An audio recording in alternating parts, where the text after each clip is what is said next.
경외함으로 하나님께 나아가라 제목으로 함께 말씀을 낭독을 하겠습니다. 하나님을 섬기는 성도에게 있어서 이 경외라는 것은 아주 필수적입니다. 하나님에 대한 경외함이 없는 곳에는 하나님이 계시지 않으십니다.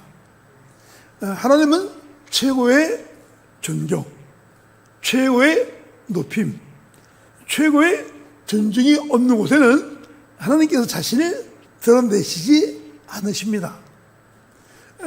예배 찬양이 앞머리 안 듣고 또 설교가 달변으로 전달되었다 해도 하나님에 대한 진심과 경외가 없는 곳에는 하나님이 계시지 않으십니다. 청선유수와 같은 기도가 드려지고 돈을 무더기로 쏟아붓는 헌금이 드려져도 하나님을 드려는 마음이 없는 곳에는 하나님의 영광이 나타나지 않습니다. 하나님은 자신을 계시하기 위하여 우리의 또한 가까이 다가오지 않으실 것입니다. 그러면 엘리 제사장과 그의 아들들의 경우와 다를 바가 없게 되겠죠. 하나님은 하나님을 사랑하고 존경하며 경외하는 자들에게 가까이 하십니다. 그래도 야고보 사도는 야고보서 4장 8절 9절에 이것이 말합니다. 하나님을 가까이 하라. 그리하면 너희를 가까이 하시리라. 죄인들아 손을 깨끗이 하라. 두 마음을 품은 자들아 마음을 성결케 하라. 슬퍼하며 애통하며 울지어다. 너희 웃음을 애통으로 너희 즐거움을 근심으로 바꿀지어다. 야고보 사도께서 하신 이 말은 청중이 믿지 않는 사람들의 것으로 착각하기 쉬워요.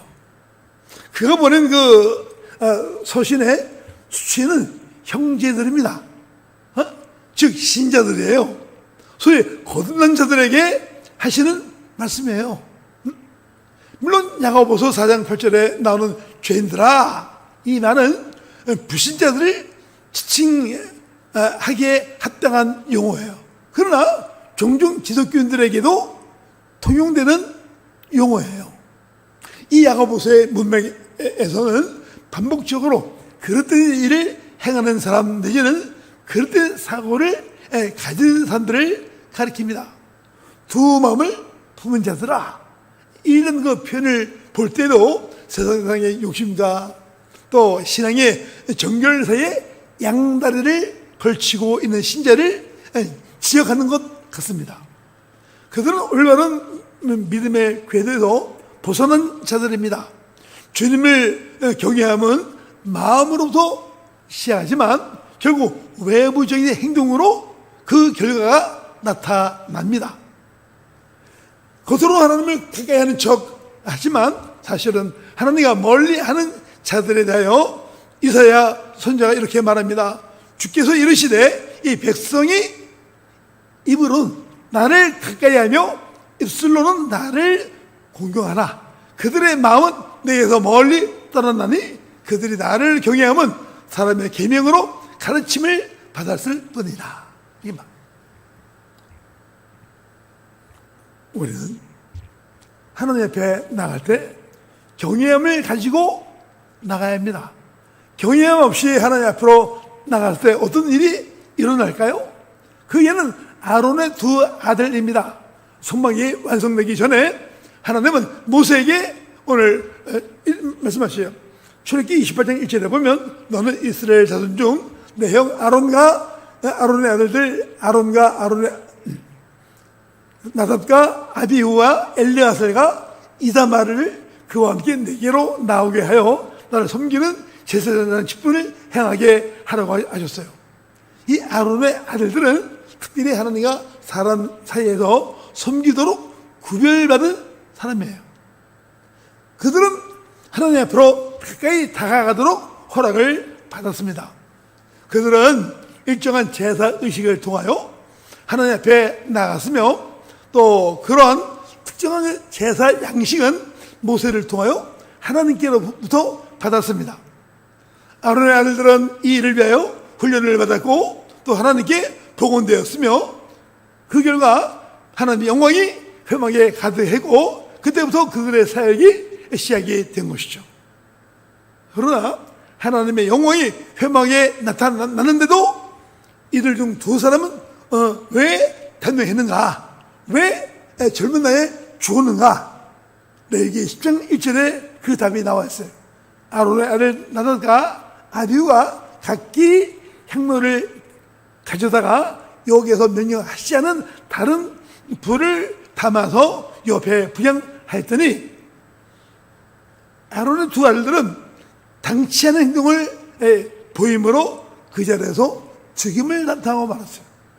오늘날 은혜 시대요, 신약 시대이기 때문에 구약 시대 하나님께서 징계하신 것처럼 나쁜 일 해도 금방 죽지 않아. 회개할 기회를 주셔요. 은혜 시대라. 이 아론의 두 아들 나답과 아비후는 제사장이었음에도 불구하고 하나님을 공경하는 태도를 보이지 않으므로 가차없이 죽임을 당하고 말았어요. 거룩하신 하나님 앞으로 나갈 때 평범한 사람에게 다가가는 것 같이 아무렇게나 나가기에 화를 당하고 말았죠. 그 두 제사장은 판에 박힌 방식과 습관적으로 또 자기의 마음대로 제사를 드리다가 봉변을 당한 것입니다. 이러한 그 하나님의 심판이 있은 후에 모세가 다음과 같이 말씀을 전했습니다.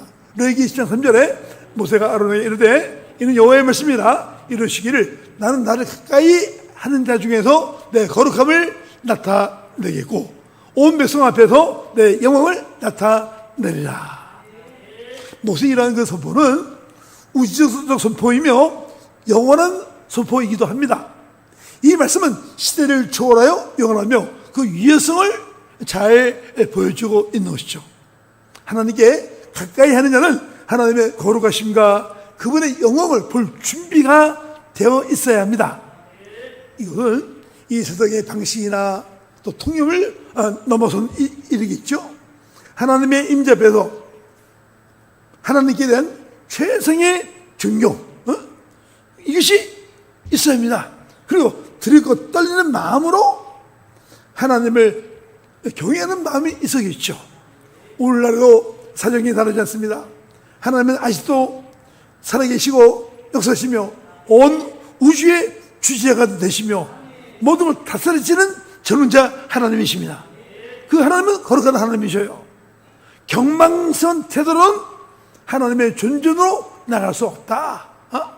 아론의 아들들이라고 해서 제사장이라고 해서 무슨 특별한 대우를 받은 적이 없습니다. 하나님 앞으로 나가는 자는 그러니까 누구이든지 간에 상관이 없다. 예외가 없다는 거예요.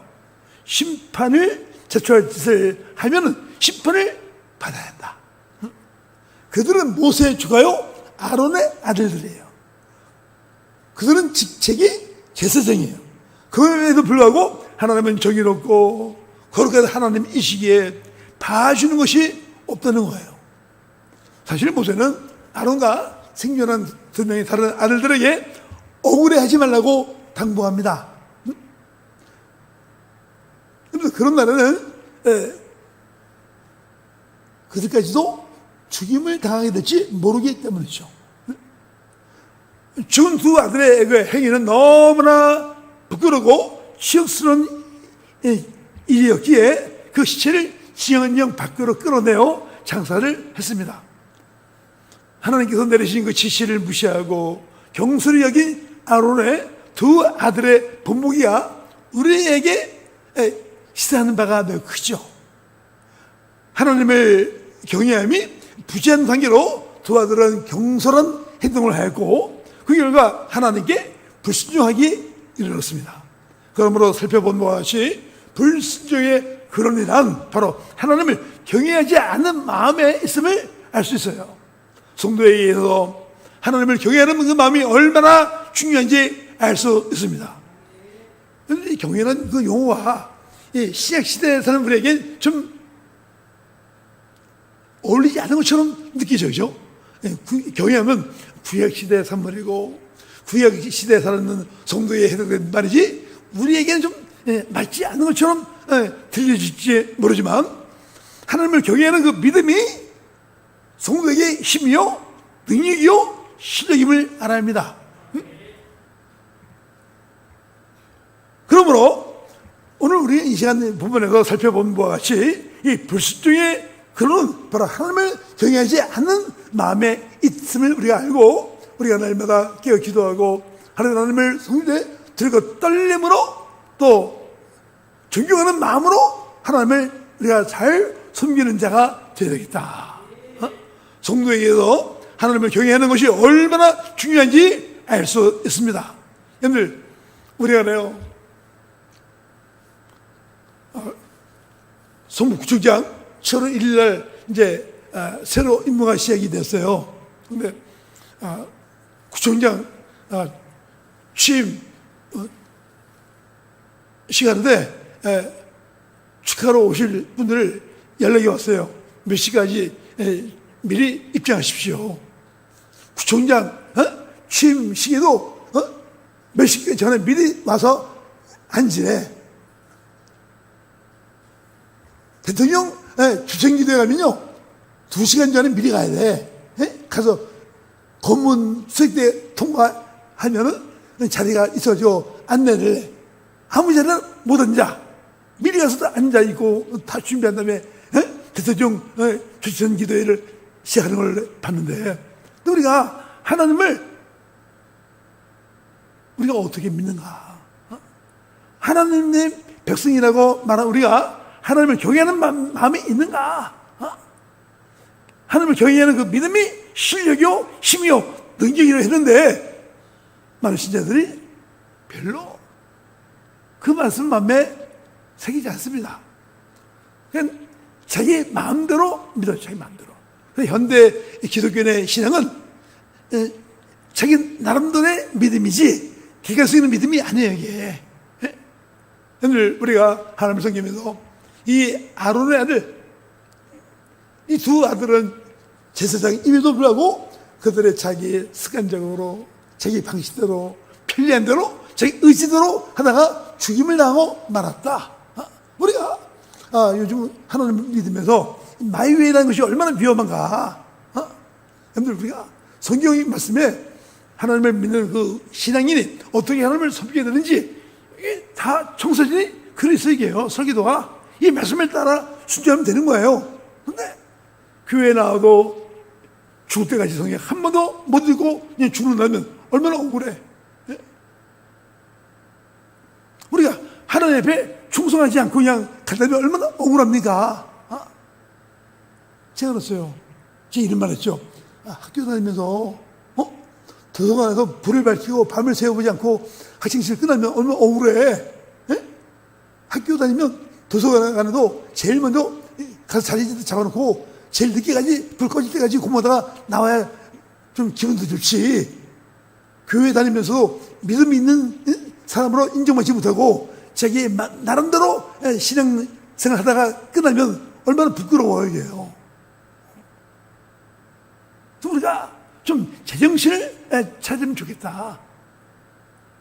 오늘날 현대 신자들 너무 자기 식대로 자기 의지대로 믿어요.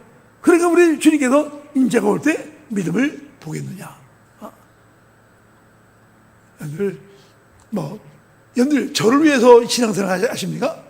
저를 위해 교회를 나오십니까? 우리는 자기 믿음을 자기가 믿음을 잘 쌓아가죠. 여러분들 우리가 오늘 본문에도 이 아론의 두 아들은 모세 축하요, 대제사장 아론의 아들들이요, 그렇게 거룩한 직임을 받았음에도 불구하고 그들의 자기의 편리를 위하여 고집하다가 그들은 죽임을 당하고 말았다. 이런 불성사가 있지 않도록 늘 깨어 기도하고 하나님을 잘 경외하는 신실한 믿음의 삶 되시기를 바랍니다. 하나님을 경외함이 나에게 믿음이요 힘이요 능력이다. 이러시고 하나님 앞에 진실한 믿음의 사람으로 하나님을 경외하는 믿음으로 하나님을 영원롭게 하며 하나님의 약속에 있는 그 축복을 경치하는 믿음의 승리자 되시기를 주님의 이름으로 축원합니다. 기도합니다.